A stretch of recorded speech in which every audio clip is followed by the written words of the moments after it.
77માં પ્રજાસત્તાક પર્વ રાજ્યકક્ષાનું ઉજવણી અત્યારે વાવ થરાદ જિલ્લાનું આયોજન કરવામાં આવી રહ્યું છે। આ ભવ્ય ઉજવણીમાં રાજ્ય સરકારના તરફથી માન્ય ગવર્નરશ્રી અને માન્ય મુખ્યમંત્રીશ્રી આખી રાજ્ય સરકારના વહીવટી તંત્ર અહીંયા ઉપસ્થિત રહેવાના છે। વાવ થરાદ નવા જિલ્લા બન્યા પછી આ પ્રથમ મોટું એક કાર્યક્રમ છે, જેમાં લોકોની ઉત્સાહ ખૂબ આપણે જોઈ શકીએ છીએ અને અહીંયા આજે શસ્ત્ર પ્રદર્શન પણ કરવામાં આવી રહી છે।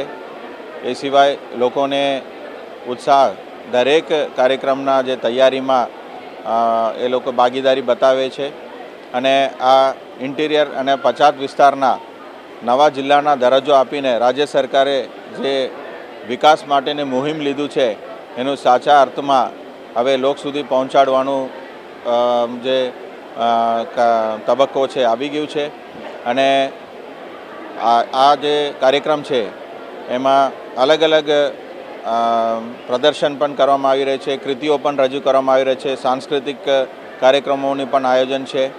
25મી તારીખે સાંજે મોટું એક કલ્ચરલ પ્રોગ્રામનું પણ આયોજન મલુપુર ખાતે કરવામાં આવી રહી છે।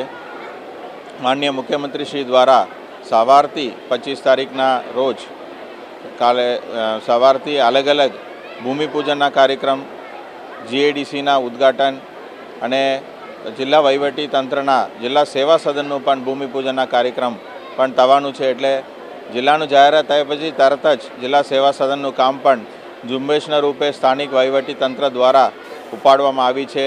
એનું જે સુંદર શરૂઆત છે માનનીય મુખ્યમંત્રીશ્રીના વરદ હસ્તે થવાનું છે।